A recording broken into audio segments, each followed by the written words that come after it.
propostas de clubes que estavam interessados e se calhar refletiu e pensou que se calhar não havia nada melhor para sair do que estar no Futebol Clube do Porto, que é o seu clube, e acabou por ficar. Agora que as coisas não foram, isto foi tudo muito fácil, muito tranquilo, não se passou nada, isto já estava tudo acordado e tal, e depois, passado 3 semanas do campeonato acabar, é que se vem com esta decisão. Por isso, não foi assim tão fácil como se quer tentar fazer passar. Foi assim tão fácil, Jorge Amaral, como diz o José Calado? Não foi tão difícil quanto gostar de ver o José Calado. Porque o campeonato não foi tão difícil quanto tu estás a dizer. Tu estás a criar uma imagem de que houve alguma dificuldade, que houve alguns problemas, por isso é que demorou, nem foi 3 semanas, não são 3 semanas, mas tudo bem, mas pouco importa, 15 dias ou algo assim. Eu disse aqui, logo após a final da Taça de Portugal, acho que no dia 26, se não me engano, no dia 26, depois de terem tido a reunião na segunda-feira, após a Taça de Portugal, no dia em que houve a tal reunião do Leitão, eu disse aqui que o substituto de Sérgio era Sérgio. Tinha ficado tudo acordado que Sérgio era o treinador do Futebol Clube do Porto nesse dia antes. Eu agora não sei que dia, acho que é dia 25, se não me engano. Ficou acordado que seria o treinador. Portanto, a partir daí não é preciso dizer mais nada, as coisas estão combinadas. Agora, é lógico que na ligação que existe entre este presidente e o treinador, que há conversas, como é evidente. Também não vamos dizer que agora o Sérgio foi de férias, que desligou o telefone e que não falaram de algumas coisas. Claro que há sempre coisas a limar, há sempre aspectos a retificar em qualquer estrutura. E quando se ganha já é importante, quando não se ganha, ainda mais importante é. Portanto, admito que realmente essas não exigências, mas determinados aspectos se falam do futebol, de coisas que são precisas retificar, e eu até concordo com algumas. Acho que a exposição do Sérgio é demasiada, dá demasiado ao corpo às balas para levar com os bois e com essa gente toda em cima. Acho que poderia e deveria evitar. Eu não sei se ele consegue evitar isso, porque tem o coração muito perto da boca e é muito instintivo. Eu não sei se ele vai conseguir evitar, mas seria bom até para a imagem dele, para a tranquilidade dele, para pôr tudo ao serviço do Futebol Clube do Porto, que o conseguisse. Portanto, acho que o casamento era perfeito, é perfeito. Não estava a ver o Sérgio Conceição a sair só se fosse realmente para um objetivo realmente muito grande, por muitas razões. Muito bem, Jorge. Umas e mais outras, podia estar aqui na sociedade, e se calhar até familiares até. Vamos também olhar para declarações de Pinto Costa, que diz que o Sporting tem vantagem sobre os rivais porque os bancos perdoaram 100 milhões ao clube de Alvalade. Questionado sobre o mérito de Frederico Varandas no título do Sporting, Pinto Costa diz que o Sporting tem uma vantagem sobre o Futebol Clube do Porto e o Benfica. Nas palavras do presidente portista, os bancos já perdoaram 100 milhões de euros ao Sporting. O presidente dos Dragões diz que se fossem perdoadas as dívidas ao Futebol Clube do Porto, o clube ficaria com fôlego para comprar os jogadores. Pinto Costa diz ainda que Varandas teve mérito porque conseguiu coisas que, segundo o presidente do Futebol Clube do Porto, são inéditas no futebol europeu.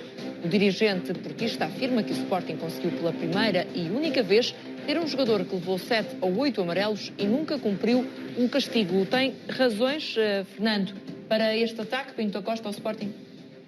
Não sou contabilista, sinceramente, não faço essas contas, nem percebo muito de contas, mas já é normal. O Sporting ganhou, nunca tem mérito.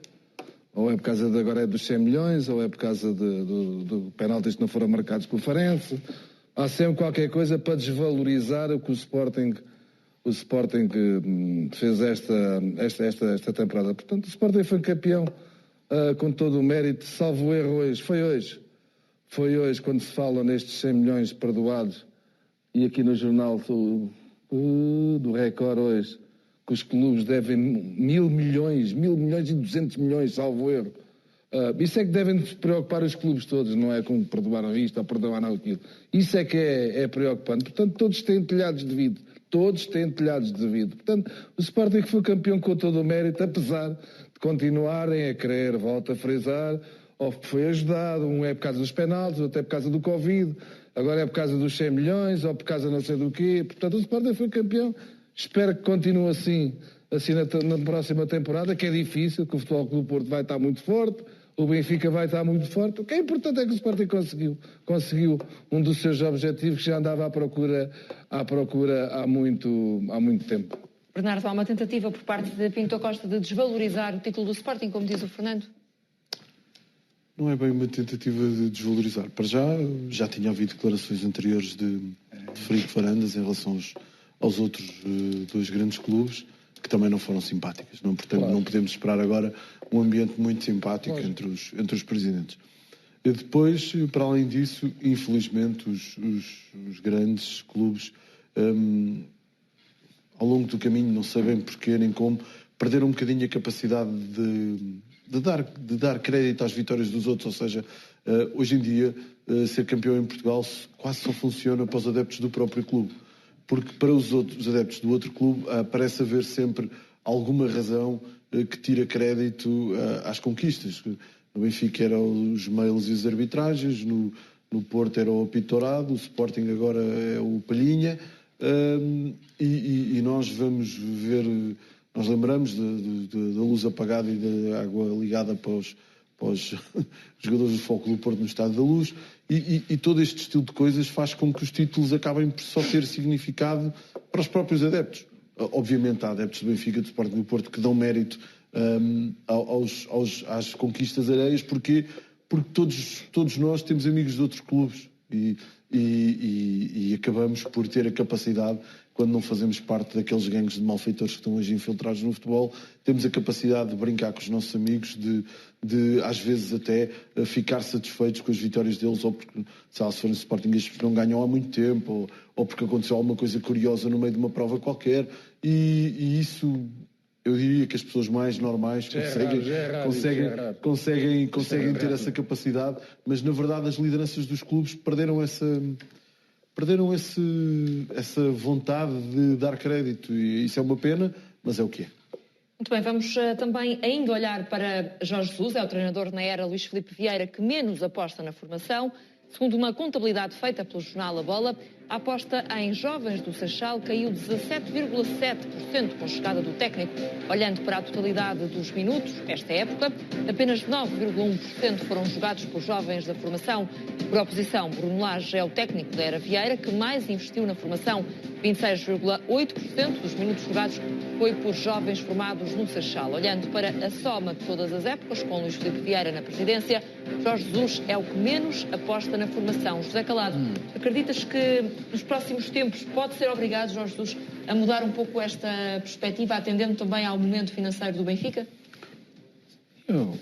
Qual é que é o momento financeiro do Benfica? É um momento em que não pode voltar a investir 100 milhões de euros no plantel, não é? Pelo menos...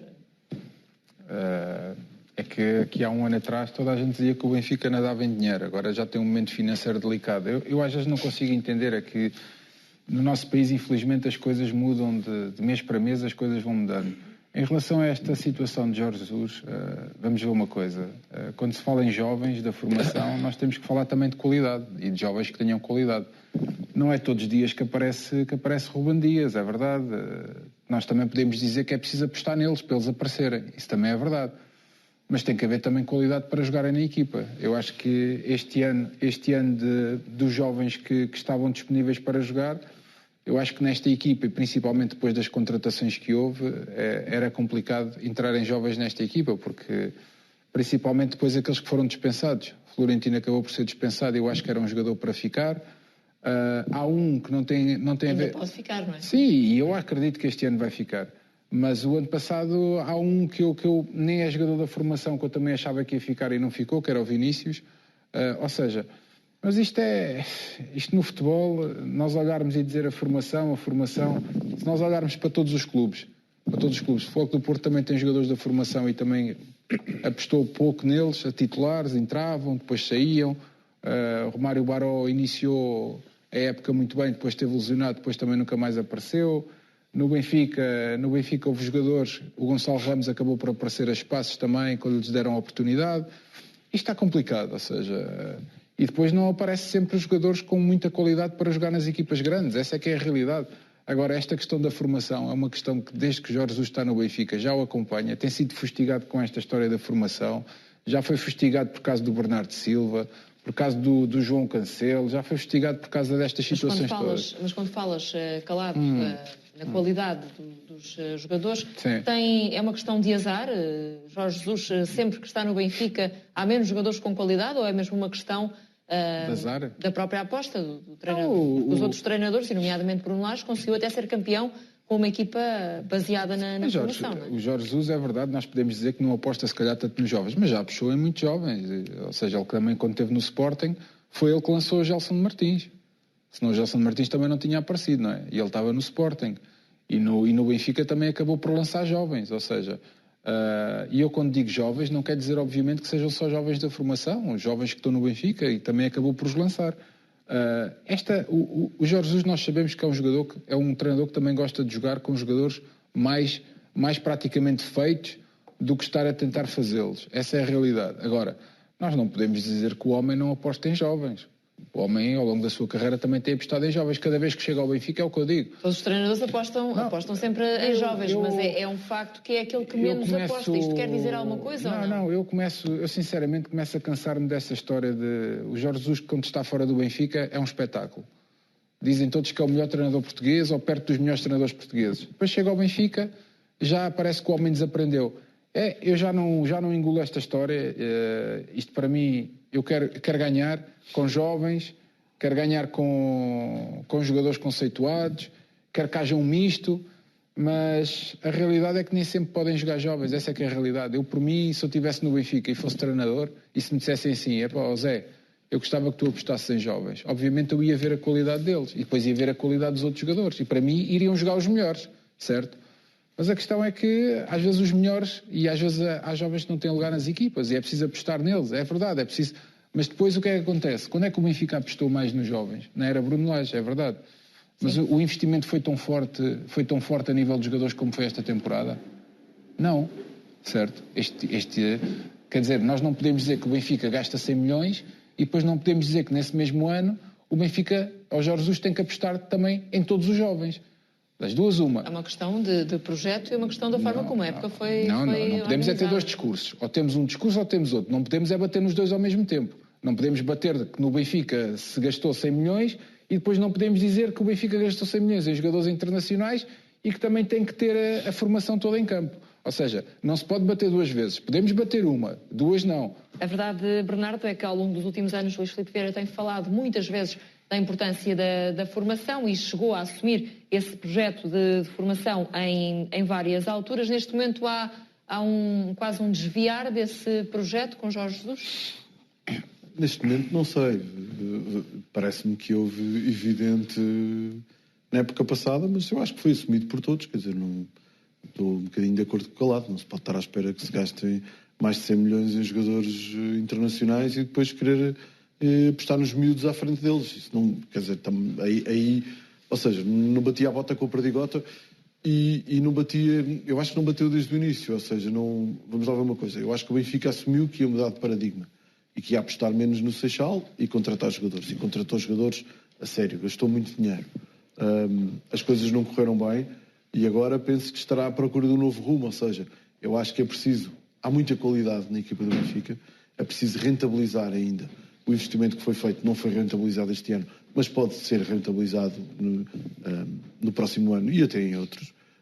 E aqui, agora, é olhar para este plantel, fazer alguns acertos. Ainda hoje já falámos hoje, muitos dias aqui, já falámos de peças que nos parecem faltar neste plantel do Benfica. E depois é óbvio que existe muita qualidade no Seixal. Agora, se os jogadores estão todos tapados ou não, não sei. Eu acho que me parece que nas segundas linhas do plantel, acho que há muitos miúdos no Seixal que podem fazer este papel. Muito bem.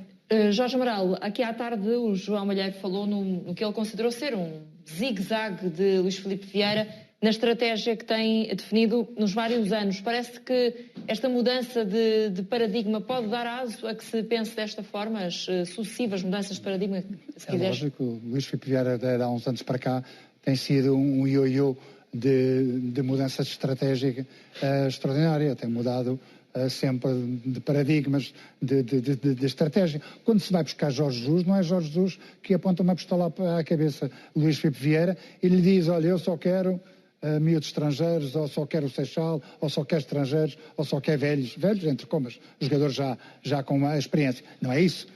O Presidente é que diz, olha, a gente temos uma estratégia e queremos isto. Quero que aproveite o máximo o Seixal. Com Jorge Jesus. O próprio Benfica não alimentou um pouco essa ideia de que Jorge Jesus não apostava na formação quando Jorge Jesus saiu do Benfica para arrumar ao Sporting? Pois a ideia é essa, mas aquilo é uma estratégia de Lidiana A2. Aquilo não é o treinador que define. Não, eu só quero estrangeiros, não quero Seixal. O Presidente se disse, quer Seixal, o treinador ou quer, ou se não quer, sai. E vai para outras opções. Agora, a partir do momento em que há um projeto para vencer, vai buscar-se um treinador como o Jorge Jesus, e ele é que tem que definir qual é a estratégia para ganhar. E a estratégia para ganhar que ele achou, no princípio, era ir buscar estes jogadores, ou aceitar estes jogadores, com mais ou com menos idade, e preterir. Portanto, ninguém pode rigorosamente apontar nada ao Jorge Jesus. Não ganhou.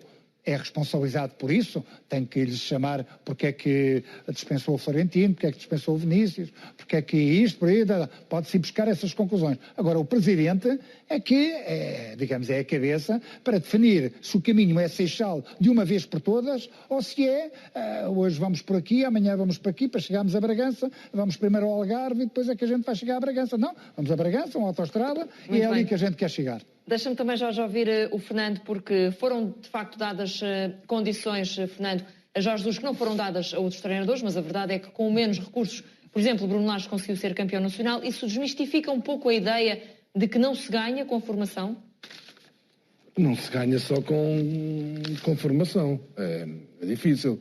Tem que haver um misto de jogadores e nós, felizmente, portugueses, os clubes portugueses têm essa capacidade de formar jogadores com uma qualidade acima da média. Agora sozinhos não conseguem. Não quer dizer que não possa acontecer, mas é difícil se não houver um misto de miúdos com experiência. Agora, há aqui uma coisa que o Calado disse, parece-me ser, quando se vai buscar um treinador como Jorge Jesus, faça a aposta, e que foi a aposta do maior orçamento, o maior orçamento sempre de um clube português, de compras de 100 milhões de euros, mas se nós olharmos, isto é tudo muito bonito. Jorge Jesus não aposta na formação. Para concluir, Fernando, temos que fechar. Fala-se de uma série de jogadores. Florentino não jogou não jogou. O Jota não jogou. O Ferro foi para o Valência e não jogou. A maior parte, o Vinícius, que era o melhor marcador, vai para o Tottenham, raramente jogou. A maior parte dos jogadores da formação que foram emprestados ou saíram do Benfica, ninguém jogou. Muito bem, meus senhores. Assim chegamos ao final desta Liga de Ouro. Obrigada aos quatro e também a si por ter estado desse lado. Boa noite.